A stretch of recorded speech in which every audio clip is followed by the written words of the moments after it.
Doctor else silver نے اپنی کتاب ہیومنز آر ناٹ فرام ارتھ میں تہلکہ خیز دعویٰ کیا ہے کہ انسان اس سیارے زمین کا اصل رہائشی نہیں ہے، بلکہ اسے کسی دوسرے سیارے پر تخلیق کیا گیا اور کسی وجہ سے اس کے اصل سیارے سے اس کی موجودہ رہائشی سیارے زمین پر پھینک دیا گیا۔ ڈاکٹر ایلس، جو کہ ایک سائنسدان، محقق، مصنف اور امریکہ کا نامور ایکولوجسٹ ہے، اس کی کتاب میں اس کے الفاظ پر غور کیجیے۔ ذہن میں رہے کہ یہ الفاظ ایک سائنسدان کے ہیں جو کسی مذہب پر یقین نہیں رکھتا۔ اس کا کہنا ہے کہ انسان جس ماحول میں پہلی بار تخلیق کیا گیا اور جہاں یہ رہتا رہا ہے، وہ سیارہ، وہ جگہ اس قدر آرام دہ، پرسکون اور مناسب ماحول والی تھی جیسے VIP کہا جا سکتا ہے۔ وہاں پر انسان بہت ہی نرم و نازک ماحول میں رہتا تھا۔ اس کی نازک مزاجی اور آرام پرست طبیعت سے معلوم ہوتا ہے کہ اسے اپنی روٹی روزی کے لیے کچھ بھی تردد نہیں کرنا پڑتا تھا۔ یہ کوئی بہت ہی لاڈلی مخلوق تھی جسے اتنی لگژری لائف میسر تھی۔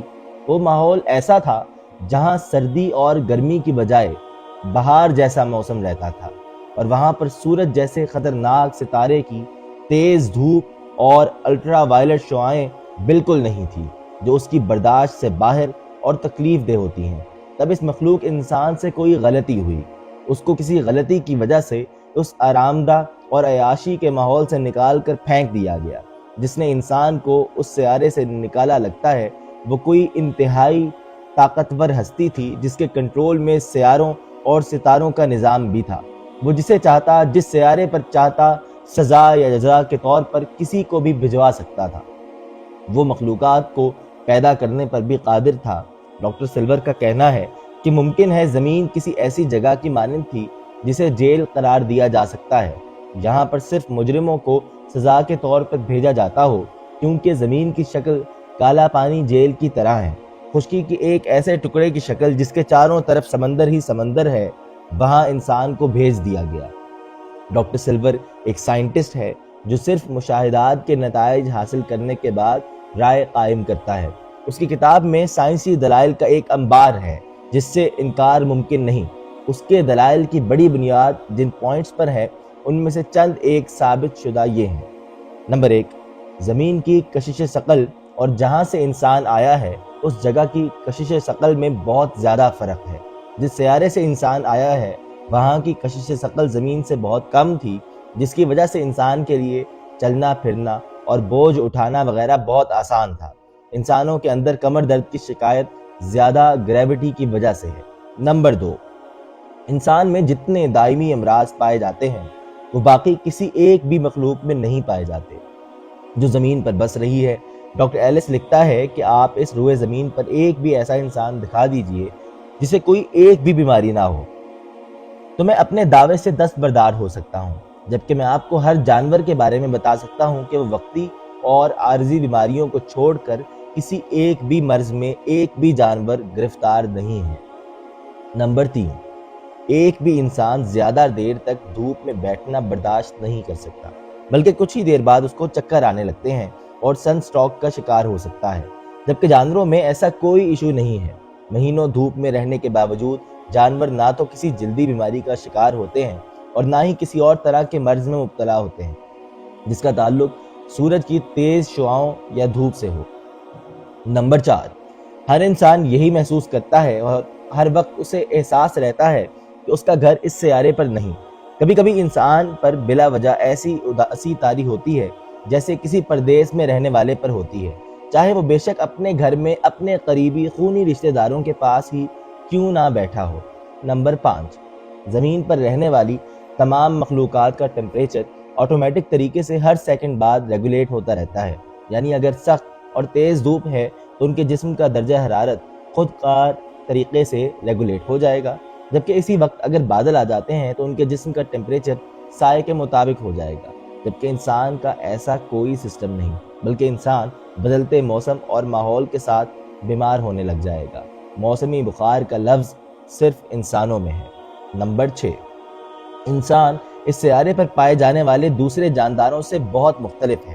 اس کا DNA اور جینز کی تعداد اس سیارہ زمین پر پائے جانے والے دوسرے جانوروں سے بہت مختلف اور بہت زیادہ ہے۔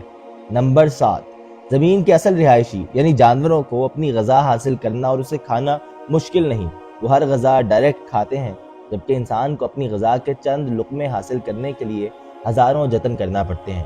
پہلے چیزوں کو پکا کر نرم کرنا پڑتا ہے، پھر اس کے معدے اور جسم کے مطابق وہ غذا استعمال کے قابل ہوتی ہے۔ اس سے بھی ظاہر ہوتا ہے کہ انسان زمین کا رہنے والا نہیں ہے۔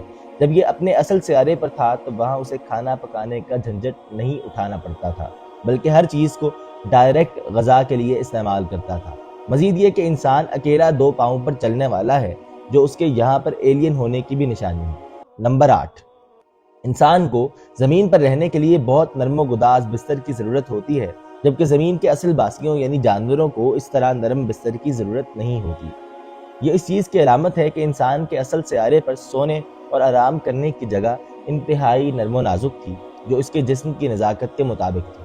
نمبر 9، انسان زمین کے سب باسیوں سے بالکل الگ ہے، لہٰذا یہ یہاں پر کسی بھی جانور، بندر یا چمپینزی وغیرہ کی ارتقائی شکل نہیں ہے، بلکہ اسے کسی اور سیارے سے زمین پر کوئی اور مخلوق لا کر پھینک گئی ہے۔ نمبر 10، انسان کو جس اصل سیارے پر تخلیق کیا گیا تھا وہاں زمین جیسا گندا ماحول نہیں تھا۔ اس کی نرم نازک جلد جو زمین کی سورج کی دھوپ میں جھلس کر سیاہ ہو جاتی ہے، اس کے پیدائشی سیارے کے مطابق بالکل مناسب بنائی گئی تھی۔ یہ اتنا نازک مزاج تھا کہ زمین پر آنے کے بعد بھی اپنی نازک مزاجی کے مطابق ماحول پیدا کرنے کی کوششوں میں رہتا ہے۔ جس طرح اسے اپنے اصل سیارے پر آرام دہ اور پرتعیش بستر پر سونے کی عادت تھی، وہ زمین پر آنے کے بعد بھی اسی کے لیے اب بھی کوشش کرتا رہتا ہے کہ زیادہ سے زیادہ آرام دہ زندگی گزار سکے۔ جیسے خوبصورت، قیمتی اور مضبوط محلات، مکانات اسے وہاں اس کے ماں باپ کو میسر تھے، وہ اب بھی انہیں جیسا بنانے کی کوشش کرتا رہتا ہے، جبکہ باقی سب جانور اور مخلوقات اس سے بے نیاز ہیں۔ نمبر 11، یہاں زمین کی مخلوقات عقل سے عاری اور تھرڈ کلاس زندگی کی عادی ہیں، جن کو نہ اچھا سوچنے کی توفیق ہے، نہ اچھا رہنے کی اور نہ ہی امن سکون سے رہنے کی۔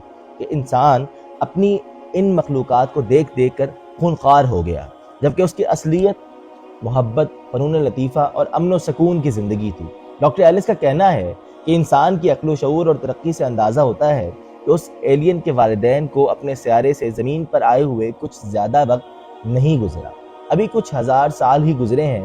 یہ ابھی اپنی زندگی کو پرانے سیارے کی طرح لگژری بنانے کے لیے بھرپور کوشش کر رہا ہے۔